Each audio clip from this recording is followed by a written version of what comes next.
अस्सलाम वालेकुम व्यूअर्स, उम्मीद करती हूँ आप सब ठीक होंगे। शुरू करती हूँ अल्लाह पाक के नाम से जो नहायत रहम करने वाला है। मेरा आज का टॉपिक है किस्सा हज़रत यूनुस अलैहिस्सलाम। हज़रत यूनुस अलैहिस्सलाम हज़रत हूद अलैहिस्सलाम की नस्ल में से हैं। कुरान हकीम में आप अलैहिस्सलाम का जिक्र ज़ुन्नून और साहिबुल हूद के नाम से यानी मछली वाले के लक़ब से किया गया है। आप अलैहिस्सलाम को ये लक़ब इसलिए दिया गया कि आप अलैहिस्सलाम एक मुद्दत मछली के पेट में ज़िंदा और सलामत रहे और इस दौरान अल्लाह पाक की तस्बीह करते रहे। कुरान हकीम की 10वीं सूरत यूनुस में आप अलैहिस्सलाम के नाम से है। सूरत यूनुस की आयत 98 में हज़रत यूनुस अलैहिस्सलाम का जिक्र आया है। सूरत यूनुस के अलावा सूरतुल अंबिया आयत 87 और 88 और सूरत सिफ़ात की आयत 139 और 148 तक जिक्र है और सूरतुल कलम की आयत 48 to 50 में भी हज़रत यूनुस अलैहिस्सलाम का जिक्र फरमाया गया है। अब मैं आपको नैनवा शहर का हाल बताती चलूँ कि अल्लाह पाक ने हज़रत यूनुस अलैहिस्सलाम को इराक़ के शहर नैनवा के लोगों की तरफ रसूल बनाकर भेजा था। शहर की आबादी 1 लाख से ज़्यादा थी। नैनवा दरियाए दजला के किनारे एक बहुत बड़ा और बारौनक शहर था। इस शहर के खंडरात मौजूदा इराक़ के शहर मूसल के करीब पाए जाते हैं। अब मैं आपको कौम के कुफर के बारे में बताती चलूँ कि शहर नैनवा में आबाद लोग कुफर, शिर्क और बुत परस्ती में मुब्तला थे। हज़रत यूनुस अलैहिस्सलाम ने कई साल तक इन्हें अल्लाह पाक का पैगाम पहुँचाया मगर इन पर कुछ भी असर ना हुआ और वो अपने नबी अलैहिस्सलाम का इनकार और इनकी मुखालफत करते रहे।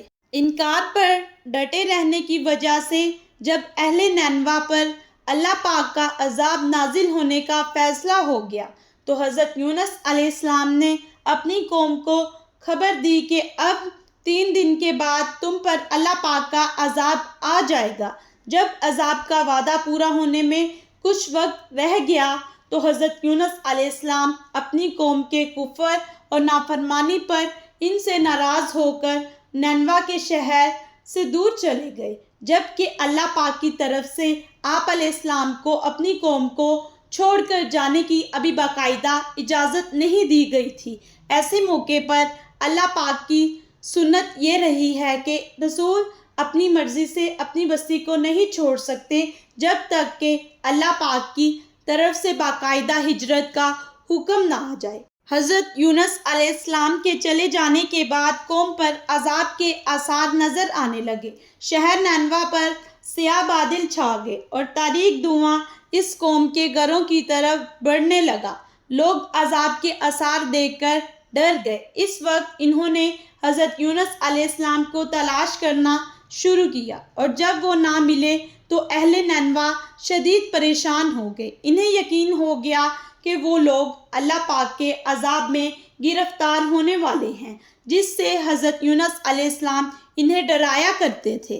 अब मैं आपको कौम की इज्तिमाई तौबा के बारे में बताती चलूँ कि अल्लाह पाक के अजाब के साए देखकर शहर के तमाम लोग अपने बच्चों, औरतों और मवेशियों को साथ लेकर बाहर मैदान में निकल आए। इन्होंने अल्लाह पाक के हुजूर अपने गुनाहों का इतराफ़ किया और अजाब से अल्लाह पाक की पनाह मांगने लगे। पूरी कौम अल्लाह पर ईमान ले आई और वो सब अल्लाह के सामने इतना रोए कि अल्लाह पाक ने इनकी तौबा कबूल फरमा ली और इन पर से अजाब को टाल दिया। हज़रत यूनुस अलैहिस्सलाम अपनी कौम को अल्लाह पाक के अजाब से खबरदार करके अल्लाह पाक की तरफ से वाज़िह इजाज़त मिलने से पहले ही हिजरत फरमाकर शहर से बाहर आ गए थे। इन्हें ख्याल हुआ कि अल्लाह पाक इनके इस इक़दाम पर इन पर तंगी नहीं फरमाएगा। वो ये भी चाहते थे कि अजाब के मुकाम से दूर रहें। वो एक भरी हुई कश्ती में सवार हुए।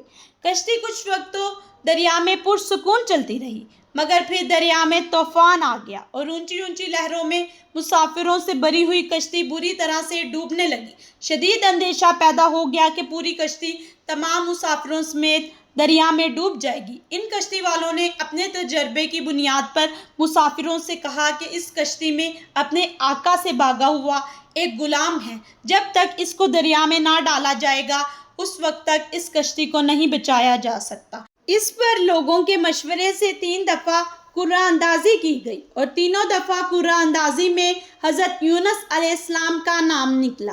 لوگوں کے نہ چاہنے کے باوجود حضرت یونس علیہ السلام نے خود ہی اپنے آپ کو دریا میں ڈال دیا تاکہ باقی لوگ بچ جائیں۔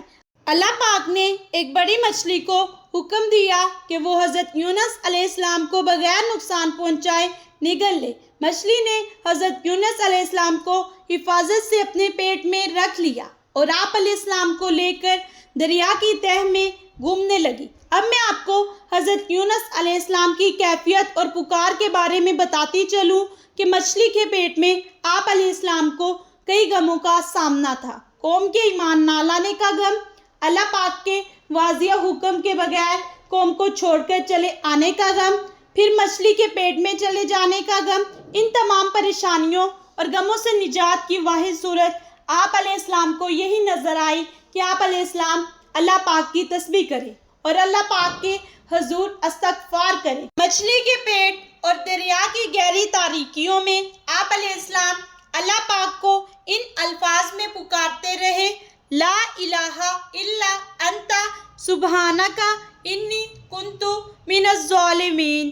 اے اللہ، آپ کے سوا کوئی معبود نہیں، آپ پاک ہیں، یقیناً میں ہی قصور والوں میں سے ہوں۔ حضرت یونس علیہ السلام مچھلی کے پیٹ میں چند دن ہی رہے۔ اللہ پاک نے آپ علیہ السلام کی دعا سن لی اور آپ علیہ السلام کو غم سے نجات عطا فرمائی۔ اگر آپ علیہ السلام اس طرح اللہ پاک کی تسبیح نہ کرتے تو قیامت تک مچھلی کے پیٹ میں ہی رہتے۔ اللہ پاک کے حکم پر مچھلی نے حضرت یونس علیہ السلام کو ایک چٹیل میدان کے کنارے پر ڈال دیا۔ حضرت یونس علیہ السلام مچھلی کے پیٹ میں رہنے کی وجہ سے بے حد کمزور ہو گئے تھے۔ جس جگہ مچھلی نے انہیں ڈالا تھا وہ ایک چٹیل میدان تھا۔ اللہ پاک نے معجزانہ طور پر وہاں ایک کدو کی بیل پیدا کر دی جو حضرت یونس علیہ السلام کے لیے غذا، شفا اور آرام کا ذریعہ بن گئی۔ اللہ پاک کی رحمت اور اس کے فضل سے حضرت یونس علیہ السلام جلد ہی صحت مند ہو گئے۔ حضرت یونس علیہ السلام جب کچھ صحت مند ہو گئے تو اللہ پاک نے آپ علیہ السلام کو دوبارہ اسی قوم یعنی اہل نینوا کی طرف جانے کا حکم فرمایا۔ اہل نینوا حضرت یونس علیہ السلام کے واپس آنے پر بہت خوش ہوئے۔ پوری قوم آپ علیہ السلام پر ایمان لے آئی اور پھر وہ لوگ آپ علیہ السلام کی ہدایت پر عمل کرتے ہوئے اللہ پاک کی فرما برداری میں زندگی گزارنے لگے۔ اللہ پاک نے ایک مقررہ مدت تک انہیں زندگی کا ساز و سامان مہیا فرمایا۔ حضرت یونس علیہ السلام کے واقعے سے حاصل ہونے والا سبق یہ ہے کہ ہمیں ہمیشہ اللہ اور اس کے رسول صلی اللہ علیہ وسلم کی اطاعت کرتے رہنا چاہیے۔ اللہ پر ایمان نہ لانے والے اور نافرمان لوگوں پر اللہ کا عذاب آ جاتا ہے۔ عذاب کے آنے سے پہلے نافرمان لوگ ایمان لے آئے اور سچی توبہ کر لیں تو اللہ کے بھیجے ہوئے عذاب سے بچنا ممکن ہو سکتا ہے۔ اجتماعی عذاب سے بچنے کے لیے اجتماعی توبہ ضروری ہے۔ ہمیں حضرت یونس علیہ السلام کی طرح خوشحالی اور تکلیف دونوں حالات میں ہمیشہ اللہ پاک کو یاد رکھنا چاہیے اور مشکلات پر صبر کرنا چاہیے۔ کیا آپ جانتے ہیں انسانی تاریخ میں قوم یونس علیہ السلام واحد قوم ہے جس کی اجتماعی توبہ اور استغفار کی وجہ سے اللہ پاک نے اس قوم پر بھیجے جانے والے عذاب کو روک دیا۔